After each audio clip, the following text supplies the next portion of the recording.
Hello everyone, welcome to this channel. Okay, so in this video we will discuss about one solved example of battened column.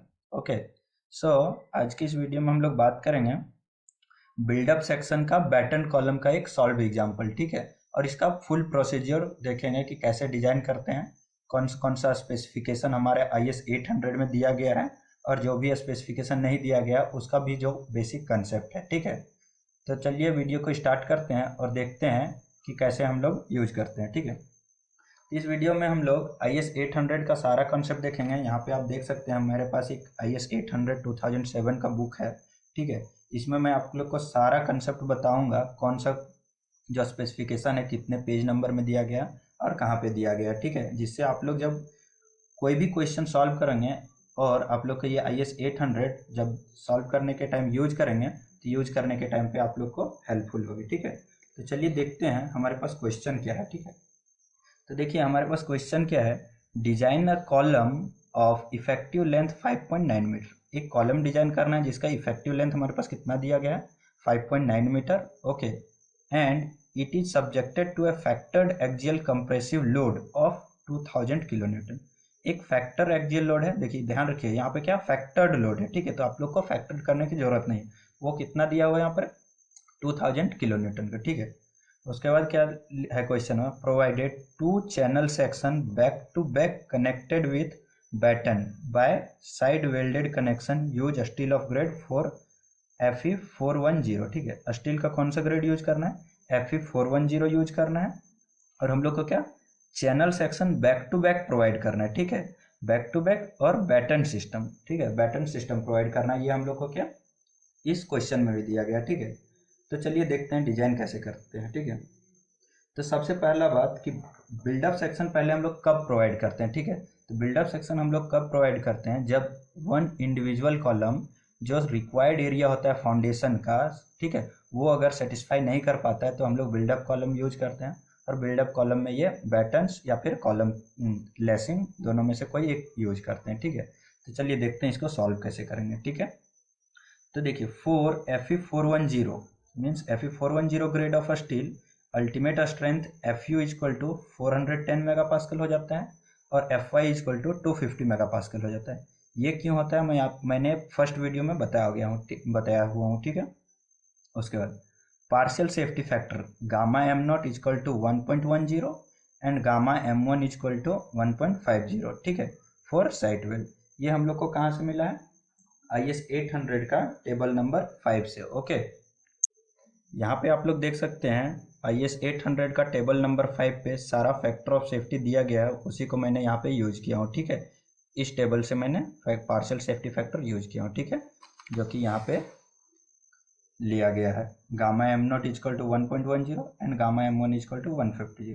ठीक है, तो जब भी हम लोग कॉलम को डिजाइन करते हैं उसमें हम लोग को क्या compressive strength of the steel हम लोग को क्या एज्यूम करना रहता है। ठीक है, हम लोग पहले एज्यूम करेंगे, तो चलिए हम लोग यहाँ पे कुछ एज्यूम करते हैं। Assume allowable compressive stress that is 190 Newton पर mm²। ठीक है, हम लोगों ने क्या किया, एज्यूम कर लिया कि जो भी स्टील का कंप्रेसिव स्ट्रेस है वो कितना है, 190²। ठीक है, यहाँ पे आ गया।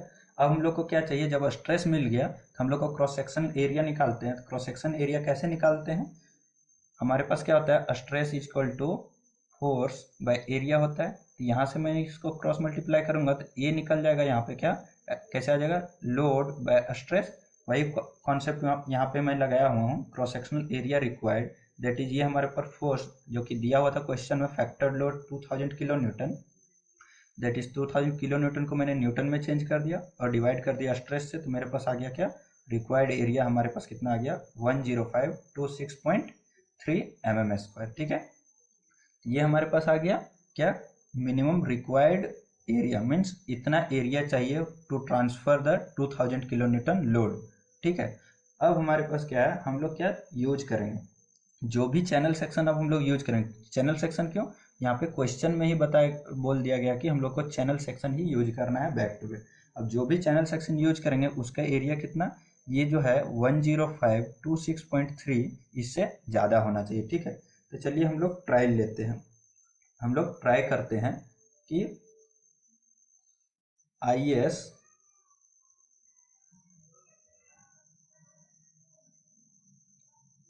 let us try 2 ISMC means Indian Standard Medium Channel 350 at 413 Newton per meter from IS handbook, और you can say a steel table. Steel table से हम लोग इसको यूज लेते हैं, ठीक है। तो स्टील टेबल से हम लोगों ने क्या चूज किया, ISMC 350 एट 413 न्यूटन पर मीटर, ठीक है। तो इसका स्पेसिफिकेशन क्या है, स्टील टेबल में दिया हो गया। एरिया रिक्वायर्ड कितना है, 5366 mm², एक का हो गया। Radius of gyration about Z axis हमारे पास क्या है 136.6 mm। RY क्या है, कितना है 28.3, और IZ that is moment of inertia about Z axis that is 10.008 into 10⁴ mm², और IYY कितना है 430.6 इंटू 10⁴ mm², और CY centroidal distance from YY axis मेरे पास कितना है 24.4 mm। ओके, तो अब हम लोग का कितना हो गया, एक चैनल का एरिया हमारे पास कितना था 5366 mm²।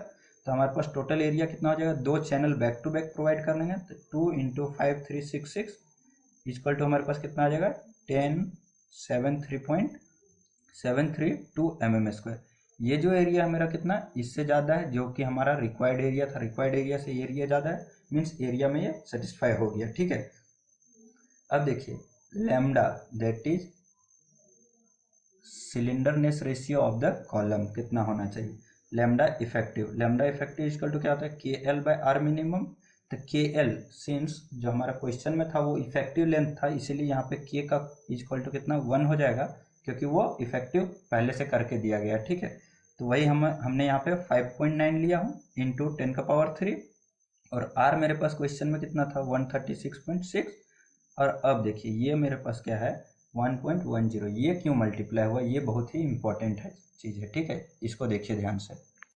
तो ये जो वैल्यू है, जो क्या होता है, जो कॉलम होता है, ठीक है, बैटेंड कॉलम, उसका सिलेंडरनेस रेशियो हम लोग के पास 10% इंक्रीज हो जाता है, ठीक है, 10% इंक्रीज हो जाता है फॉर बैटेंड कॉलम के लिए, right.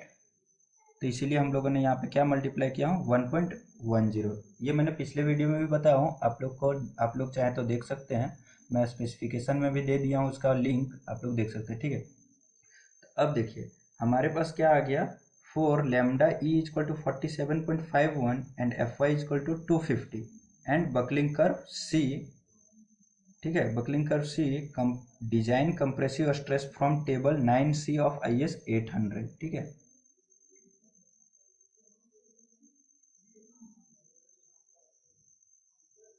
For buckling class C। अब देखिए बकलिंग क्लास के बारे में मैं बताया था जब कंप्रेशन मेंबर के बारे में मैं डिस्कस कर रहा था, तो यहाँ से ध्यान दीजिए कि जितने भी बिल्डअप सेक्शन होते हैं उसमें जो बकलिंग कर्व होता है एज पर IS 800 वो बकलिंग क्लास C ही होता है, ठीक है। तो हम लोग क्या क्या, for lambda equal to 47.51 and FY equal to 250 from for design buckling curve C design compressive strength FCD हम लोग यहाँ से टेबल से निकालेंगे, यहाँ पे मैं दिखा रहा हूँ आप लोग को IS 800 से, ठीक है, कि कितना हो जाएगा। यहाँ पे आप लोग देख सकते हैं, ठीक है, ये हमारे पास टेबल है IS 800 का, देखिए टेबल 9C है, FCD का value for buckling curve C के लिए, ठीक है, यहाँ पे देखिए बकलिंग कर्व C के लिए कॉरस्पॉन्डिंग तो value KL/R minimum and yield stress different yield stress के वैल्यू पे दिया हुआ है। तो हम लोग को देखिए यहाँ से अगर देखें हम लोग को किसके कॉरस्पॉन्डिंग चाहिए, for lambda equal to 47.51 and FY equal to 250, ठीक है। तो यहाँ पे लैम्डा इक्वल टू 47.51 का किसके बीच में आ जाएगा 40 और 50 के बीच में, एंड कॉरस्पॉन्डिंग वैल्यू इन 250, ठीक है। इसके और इसके बीच में हम लोग क्या इंटरपोलेट करके कैलकुलेशन करेंगे। तो जब इंटरपोलेट करके कैलकुलेशन करेंगे तो हमारे पास FCD का वैल्यू कितना मिलेगा 186.735 न्यूटन पर mm²। अब देखिए design compressive strength of the column कितना होता है, PD इक्वल टू हमारे पास होता है FCD into cross sectional area, ठीक है। तो यहाँ से हम लोग निकालेंगे FCD हमारे पास कितना आ गया 186.735 इंटू एरिया जो हमारे पास आ गया 10732, और यहाँ पे जो लोड था उसको मैंने क्या किया किलो न्यूटन में कन्वर्ट कर दिया, इसलिए यहाँ पे 10⁻³ मल्टीप्लाई हो गया, ठीक है। तो यहाँ पे ये हमारा जो design load carrying capacity of the column हमारे पास कितना आ गया 2004.4 kilo newton, that is greater than the given load that is 2000 kilo newton, hence the given section is safe ठीक है, मतलब जो भी हम लोगों ने ट्रायल लिया था चैनल सेक्शन का ISMC 350 एट 413 न्यूटन पर मीटर, वो हमारा सही है। अगर वो सही नहीं होता तो हम लोग क्या दूसरा ट्राई करते हैं, ठीक है। और अगर उसमें भी नहीं सही होता, अगर ये सेटिस्फाई नहीं करता, तो हम लोग क्या ये जो अलाउेबल कंप्रेसिव स्ट्रेंथ हम लोगों ने कितना डिस्कस किया था, एज्यूम किया था यहाँ पे 190, तो हम लोग क्या करते कि इससे ज़्यादा एज्यूम करके फिर से सॉल्व करते, ठीक है। सेम प्रोसेस फॉलो करते, ठीक है। ये अब देखिए यहाँ पे क्या हमारे पास कॉलम जो है डिजाइन हो चुका है। अब हम लोग को क्या डिजाइन करना है, अब हम लोग का बैटन सिस्टम डिजाइन करना है, ठीक है। तो बैटन सिस्टम डिजाइन करने के लिए चलिए देखते हैं कैसे डिजाइन करेंगे, ठीक है। तो देखिए एज पर द क्वेश्चन हम लोग अगर देखें तो जो हमारा चैनल सेक्शन था ISMC 350 back to back connected होना चाहिए था, और बैटन सिस्टम कुछ इस टाइप से होता है। इसका ये लॉन्गिट्यूडनल सेक्शन यहाँ पे दिख रहा है आपको, ठीक है। तो ये हमारे पास बैटन प्रोवाइड किए हैं। तब बैटन डिजाइन करने का मतलब क्या है, ये जो हम लोगों ने बैटन डिजाइन किया है इसका क्या ये क्या लेंथ रहेगा, ये डेप्थ क्या रहेगा, और इसके कॉरस्पॉन्डिंग इसका थिकनेस T क्या रहेगा, वही हम लोग को डिजाइन करना है, ठीक है। और ये दोनों के बीच में क्या है, ये स्पेसिंग कितना होना चाहिए, यही हम लोग को डिजाइन करना है बैटन कॉलम में, ठीक है। तो चलिए सबसे पहला जो इम्पोर्टेंट पॉइंट है वो क्या है, spacing of channel. Spacing of channels देखते हैं कैसे निकालते हैं। तो स्पेसिंग ऑफ चैनल का फॉर्मूला हमारे पास स्टील कोड में नहीं दिया हुआ है, दैट इज IS 800 में। हम लोग का इसको हम लोग बुक से लिए हैं। कितना होता है 2IZ equal to 2 times of IY plus area times S⁻/2 plus CYY का होल स्क्वायर, ठीक है। तो यहाँ पे हम लोग को क्या गिवन स्पेसिफिकेशन से IZ पता है, IY पता है, एरिया पता है और CYY पता है। तो यहाँ से हम लोग क्या S कैलकुलेशन कर लेंगे। तो यहाँ पे सारे चीज़ का वैल्यू हम लोगों ने रखा, IZ इक्वल टू 10.008 इंटू 10⁴, इसको 2 से मल्टीप्लाई किया हूँ, इक्वल टू ये 2 यहाँ पे आ गया। IYY कितना है हमारे पास 430.6 into 10⁴, and area equal to 5366 for 1 channel section, right. And S/2 plus CYY कितना 24.4 का होल स्क्वायर। यहाँ से जब कैलकुलेशन करेंगे तो S हमारे पास कितना आएगा 218.39। इसको हम लोगों ने क्या किया है, राउंड फिगर कर दिया, दैट इज 220 mm, ठीक है। तो हमारे पास वही यहाँ पे स्पेसिंग दोनों के बीच में प्रोवाइड किया गया है 220 mm, ठीक है। तो हमारे पास क्या स्पेसिंग मिल गया। अब हम लोगों ने क्या किया हूँ कि हम लोग का अब बैटन डिजाइन करना है, ठीक है। बैटन डिजाइन करना है तो हम लोगों ने क्या किया, provide 2 ISMC 350 at 413 newton at a spacing of 220। वही 2 इंडियन स्टैंडर्ड मीडियम चैनल 350 को हम लोगों ने प्रोवाइड किया हूँ, इस फिगर में देख सकते हैं, ठीक है। ये जो हमारे पास चैनल है ये क्या है ISMC 350 है, और जिसको हम लोगों ने प्रोवाइड किया कितने 220 mm back to back connection में, ठीक है। अब देखिए नेक्स्ट हमारे पास क्या है स्पेसिंग ऑफ बैटन्स। अब देखते हैं हम लोग स्पेसिंग ऑफ बैटन्स कैसे निकालेंगे, ठीक है। स्पेसिंग ऑफ बैटन्स निकालने का फॉर्मूला क्या है, हमारे पास IS 800 2007 में हमारे पास दिया गया है कि जो बैटन कॉलम का जो slenderness ratio that is C/RYY, ठीक है, वो हमारे पास कितना होना चाहिए 0.7 times lambda of column, means slenderness ratio of the column. यहाँ पे देख सकते हैं class number 7.7.3 spacing of battens में हमारे पास क्या लिखा हुआ है कि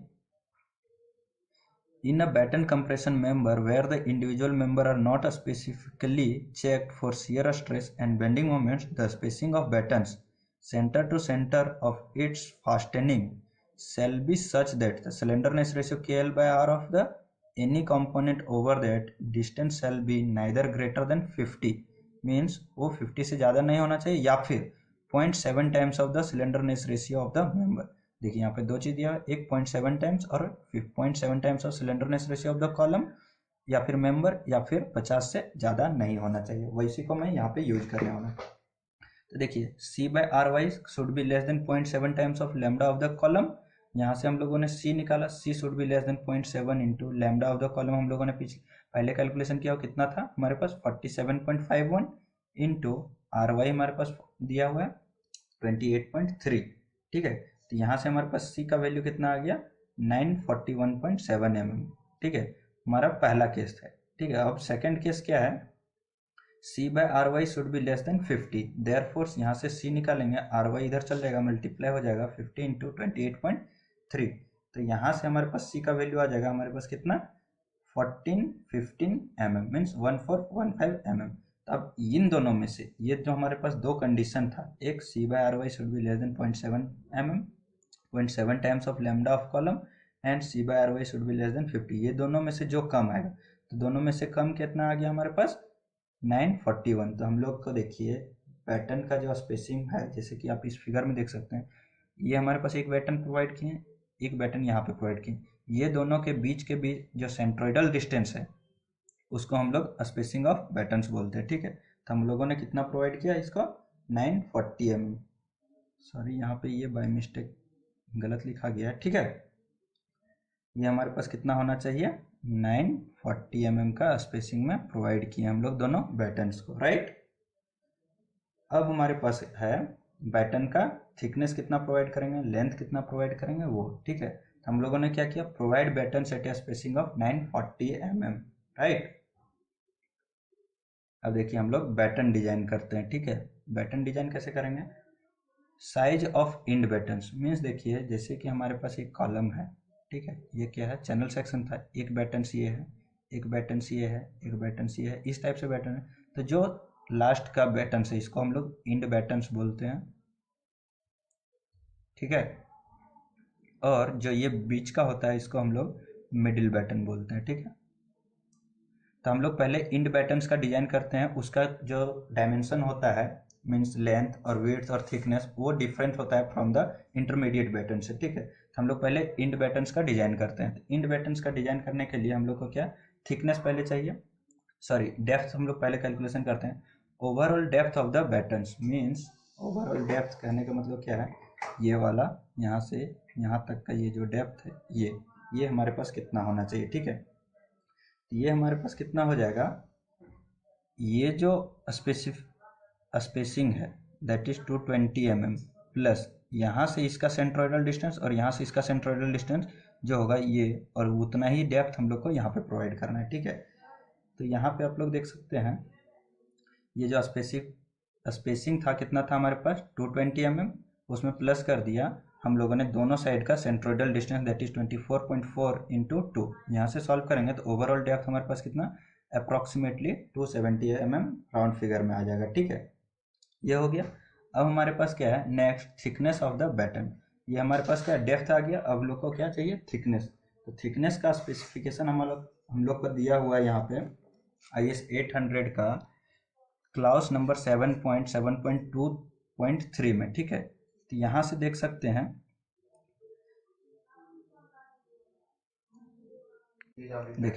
देखिए यहाँ पे the thickness of the battens और type plate shall not be less than 1/50 means 1/50 of the length, ठीक है, of the distance between the inner most connecting lines of the rivets means inner most rivet का जो connecting lines है उसका हम लोग का 150 से कम नहीं होना चाहिए। तो वो हमारे पास कितना था 220 mm, उसको हम लोग डिवाइड करेंगे 150 से, तो हमारे पास आ जाएगा कितना 4.4 mm, but we will not provide 4.4 mm because minimum thickness of the tie plate we will require here 8 mm for if painting is not accessible, ठीक है। तो हम लोगों ने क्या एज्यूम किया है, जो भी टाई प्लेट हम लोगों ने यहाँ पे यूज किया है उसमें क्या पेंटिंग एक्सेसिबल नहीं है, तो मिनिमम थिकनेस रिक्वायर्ड हमारे पास कितना होता है जब पेंटिंग एक्सेसिबल नहीं होता है तो 8 mm। तो यहाँ पे हमारे पास कैलकुलेशन में कितना आ रहा था 4.4 mm, इसलिए हम लोग उसको ना प्रोवाइड करके मिनिमम डायमेंशन हम लोग प्रोवाइड कर रहे हैं कितना 8 mm, ठीक है। तो हम लोग क्या का यहाँ पे ओवरऑल डेप्थ कैलकुलेशन हो गया, थिकनेस कैलकुलेशन हो गया, और हम लोग क्या करते हैं अब ये जो हमारे पास ओवरलैप था, देखिए इस फिगर में देखिए ये ओवरलैप है, उसको हम लोगों ने एज्यूम किया हूँ कि 70 mm का ओवरलैप प्रोवाइड किए हैं, ठीक है। तो एक्चुअली ये 70 mm से ज़्यादा भी हो सकता है, वो डिपेंड करता है कि कितना फोर्स हमारे पास ये बैटन में आ रहा है, ठीक है। उसके बैटिंग पे ये हम लोग का जो अगर हम लोग यहाँ पे क्या अगर बोल्ट प्रोवाइड कर रहे हैं तो उसके बेसिस पे हम लोग का ये चेंज हो सकता है, या फिर वेल्ड प्रोवाइड कर रहे हैं तो मिनिमम वेल्ड लेंथ रिक्वायर्ड होगा कि उतना प्रोवाइड करना है, उसके बेसिस पे हम लोग का चेंज हो सकता है। तो हम लोगों ने यहाँ पे क्या किया हूँ कि एज्यूम किया हूँ कि 70 mm ओवरलैप हो रहा है, उसके बेसिस पे हम लोग चेंज भी कर सकते हैं अगर ये फेल हो जाएगा मिनिमम वेल्ड लेंथ रिक्वायर्ड जो होगा उसको अगर सेटिस्फाई नहीं कर पाता है। तो हम लोगों ने क्या किया, 70 mm एज्यूम किया। उसके बाद क्या है, जो लेंथ है बैटन का वो कैलकुलेशन करेंगे। 70 mm दोनों साइड से ओवरलैप हो गया, तो 2 टाइम्स 70 प्लस दोनों के बीच का स्पेसिंग था हमारे पास कितना, 220 mm। तो हमारे पास ओवरऑल लेंथ हो गया बैटन्स का कितना, 360। तो हमारे पास ये हमारे पास डिजाइन हो गया किसका, साइज ऑफ इंड बैटन्स का। साइज ऑफ इंड बैटन्स का कितना, लेंथ हमारे पास आ गया कितना, 360, और डेप्थ आ गया हमारे पास 270 mm and thickness 8 mm। Means end battens का जो साइज है वो हम लोगों ने कितना प्रोवाइड किया, 360 इंटू 270 इंटू 8 mm का इंड बैटन्स प्रोवाइड किया। ठीक है, अब हम लोग का डिजाइन करना है क्या, इंटरमीडिएट बैटन्स का। ठीक है, तो देखिए इंटरमीडिएट बैटन्स का डिजाइन करते हैं। तो इंटरमीडिएट बैटन्स जो है कुछ इस टाइप से था, यहाँ पे देखिए इस डायग्राम में। तो इंटरमीडिएट बैटन्स का क्या है, ये जो लेंथ है वो तो चेंज नहीं कर सकते हैं। ठीक है, हम लोग क्या चेंज कर सकते हैं, सिर्फ इसका थिकनेस चेंज कर सकते हैं, कुछ इस टाइप से रहेगा तो। ठीक है, और इसका डेप्थ चेंज कर सकते हैं। डेप्थ कितना प्रोवाइड करेंगे, डेप्थ हम लोग का 75% ऑफ द इंड बैटन्स होता है। ठीक है, इंटरमीडिएट बैटन्स का डेप्थ हम लोग कितना प्रोवाइड करते हैं, 75% ऑफ द इंड बैटन्स। तो इंड बैटन्स का डेप्थ हमारे पास कितना था, 270 mm, और इसका 75% करेंगे तो हमारे पास डेप्थ कितना आ जाएगा, 202.5 mm। ठीक है, और इसको राउंड फिगर करके कितना हो जाएगा, 205 mm। ठीक है, और यहाँ पे भी हम लोगों ने क्या किया, थिकनेस नहीं चेंज किया हूँ क्योंकि थिकनेस सेटिस्फाई नहीं कर रहा था, इसलिए मिनिमम थिकनेस प्रोवाइड किया हूँ, इसलिए इसका भी थिकनेस हमारे पास 8 mm हो जाएगा। ठीक है, तो हम लोग इंटरमीडिएट बैटन्स कितना प्रोवाइड किया हूँ, 360 इंटू 205 इंटू 8 mm का हम लोग इंटरमीडिएट बैटन्स प्रोवाइड किए। ठीक है, अब हमारे पास नेक्स्ट है डिजाइन फोर्सेस। अब हमारे पास क्या है कि जो भी बैटन्स है उसमें कौन कौन सा फोर्स आएगा। तो कौन कौन सा फोर्स आता है हमारे पास बैटन्स में, transverse shear force, longitudinal shear force और बेंडिंग मोमेंट एम। ये देखते हैं कैसे कैलकुलेशन करेंगे। तो ट्रांसवर्स शियर फोर्स कितना होता है, मैंने पिछले वीडियो में बताया था और IS 800 में भी दिया गया कि ट्रांसवर्स शियर फोर्स जो होता है 2.5% ऑफ द एक्सियल लोड होता है। किसमें, बैटन कॉलम में और लेसिंग कॉलम दोनों में भी। ये बहुत ही इम्पोर्टेंट है, कभी कभी ये 1 मार्क ऑब्जेक्टिव में भी पूछा जाता है कंपटीशन एग्जाम में, कि जो ट्रांसवर्स शियर फोर्स होता है वो कितना परसेंट होता है हमारा एक्सियल कॉलम का एक्सियल लोड का। ठीक है, तो कितना होता है, 2.5%। तो हमारे पास कॉलम का एक्सियल लोड कितना था, 2000 किलो न्यूटन, उसको मैंने न्यूटन में चेंज कर दिया 10⁻³ से मल्टीप्लाई करके, इसका 2.5% करेंगे तो हमारे पास कितना आ जाएगा, transverse shear force 50 into 10⁻³ newton, that is 50 kilo newton. ठीक है, अब हमारे पास longitudinal shear force that is VL क्या होता है, VT into C by NS। VT क्या है हमारे पास, ट्रांसवर्स शियर फोर्स है, C क्या है, स्पेसिंग, N क्या है, number of parallel planes, S क्या है, स्पेसिंग। ठीक है, तो हम लोगों ने सारा चीज़ का वैल्यू यहाँ पे प्रोवाइड किया। VT equal to 50 into 10⁻³ and C equal to 940 mm and number of parallel planes हमारे पास कितना होता है, 2 होता है, कुछ इस टाइप से। अगर ये हमारे पास बैटन्स है, इसका पैरेलल प्लेन्स 1, देखिए 2, तो यहाँ पे 2 प्रोवाइड किया हूँ, और S का वैल्यू 200 प्लस 2 इंटू 70/2, तो यहाँ पे हमारे पास क्या हो गया, लॉन्गिट्यूडनल शियर फोर्स आ गया मेरे पास कितना, 81034 न्यूटन। राइट, ये हमारे पास लॉन्गिट्यूडनल शियर फोर्स। अब हमारे पास नेक्स्ट क्या है, design moment on the batten column. तो डिजाइन मोमेंट M कितना होता है, VT into C by 2N। VT क्या है, ट्रांसवर्स शियर फोर्स, C क्या है, spacing of the battens, 2 into N क्या है, नंबर ऑफ पैरेलल प्लेन। तो यहाँ पे VT का वैल्यू मैंने पुट किया हूँ 50 इंटू 10⁻³, स्पेसिंग 940 mm और number of parallel plane N equal to 2। यहाँ से कैलकुलेशन किया हमने, M मेरे पास कितना आ गया, 11750 इंटू 10⁻³ न्यूटन पर mm²। इसको हम लोग लिख सकते हैं 11750 किलो न्यूटन पर mm, सॉरी न्यूटन mm। ठीक है, अब हम लोग क्या करेंगे, हम लोग चेक लगाएंगे for end battens and intermediate battens. तो मैं यहाँ पे इंटरमीडिएट बैटन्स का चेक नहीं करके दिखा रहा हूँ क्योंकि ये वीडियो लंबा हो जाएगा। मैं सिर्फ इंड बैटन्स का चेक यहाँ पे दिखा रहा हूँ कैसे करेंगे। सिमिलरली चेक आप लोग इंटरमीडिएट बैटन्स का भी कर सकते हैं। ठीक है, तो चेक करेंगे हम लोग को पहला किसके लिए, फॉर शियर स्ट्रेस के लिए। ठीक है, तो शियर स्ट्रेस, स्ट्रेस क्या होता है, फोर्स बाय एरिया, ठीक है। तो हमारे पास शियर स्ट्रेस कितना, लॉन्गिट्यूडनल शियर स्ट्रेस कितना आ रहा था हमारे पास, जो कैलकुलेशन किए थे 81034, वो हम लोगों ने फोर्स कर दिया और डिवाइड बाय एरिया। तो हम लोग शियर स्ट्रेस का एरिया जो भी बैटन है, बैटन का क्रॉस सेक्शनल एरिया कितना हो जाएगा, जैसे ये हमारे पास बैटन है, इसका क्रॉस सेक्शनल एरिया ये वाला हो जाएगा, ये वाला। तो ये वाला क्या है, डेप्थ हमारे पास d और थिकनेस। तो डेप्थ हमारे पास कितना था 270 इंटू थिकनेस हमारे पास कितना था 8, यहाँ से कैलकुलेशन करेंगे तो कितना आ जाएगा 37.51। ये हमारे पास ये वैल्यू कितना होना चाहिए, should be less then Fy/√3 gamma m1, ठीक है। ये हमारे पास क्या है, शियर स्ट्रेंथ है, ठीक है, ऑफ स्टील, एनी स्टील। और एक चीज़ मैंने बताया था कि जहाँ पे भी स्टील का बात आता है और स्टील में जब भी शियर का बात होगा तो डिवाइड बाय √3 करेंगे, तो इसका वैल्यू से कम होना चाहिए। और इसका वैल्यू जब हम लोगों ने कैलकुलेशन किया Fy = 250/√3 और गामा m1 का वैल्यू 1.1, तो हमारे पास कितना आ गया 131.2। Means shear strength of the steel कितना है हमारे पास 131.2 न्यूटन पर mm²। और हमारे पास आ कितना रहा है इस बैटन कॉलम पे 37.51, मीन्स ये सेफ है, ठीक है। हमारे पास शियर स्ट्रेस में चेक किया सेफ है। अब हमारे पास क्या है, नेक्स्ट बेंडिंग स्ट्रेस में चेक लगाना है। तो बेंडिंग स्ट्रेस के क्या होता है हमारे पास फार्मूला M/Z, मीन्स जितना भी बेंडिंग मोमेंट आ रहा है डिवाइड बाय सेक्शन मॉडुलस। तो bending stress that is bending moment हमारे पास फार्मूला में कैलकुलेशन करने के बाद कितना आ रहा था 11750 इंटू 10⁻3, वही मैंने यहाँ पे पुट किया, divide by bending stress Z = 4, rectangle section क्या होता है dB²/6/4 इन दिस केस, ठीक है। तो यहाँ पे हमारे पास कितना है, थिकनेस 8 इंटू 270 का स्क्वायर डिवाइड बाय 6 हमारे पास ऊपर चला गया, यहाँ से कैलकुलेशन किए तो हमारे पास बेंडिंग स्ट्रेस कितना आ गया इस बैटन कॉलम में 120.85 न्यूटन पर mm², और that should be less than Fy/गामा m1, और Fy = 250/1.1 गामा m1 = तो इसका वैल्यू हमारे पास कितना आ रहा है 227.0 न्यूटन पर mm²। ये भी कितना है 120 से ज़्यादा है, मीन्स जो भी हमारा बैटन स्टील है उसका बेंडिंग स्ट्रेस कितना रेसिस्ट कर सकता है, हमारे पास 227 न्यूटन पर mm² रेसिस्ट कर सकता है। और हमारा जो स्ट्रक्चर है उसमें कितना आ रहा है 120.85। हैंस जो भी हम लोगों ने डिजाइन किया है बैटन वो सेफ है, ठीक है। यहाँ पे बैटन कॉलम का डिजाइन खत्म होता है, ठीक है। अगर आपको ये वीडियो अच्छा लगा हो तो इसको शेयर कीजिए और हमारे इस चैनल को सब्सक्राइब करना ना भूलें। Thank you.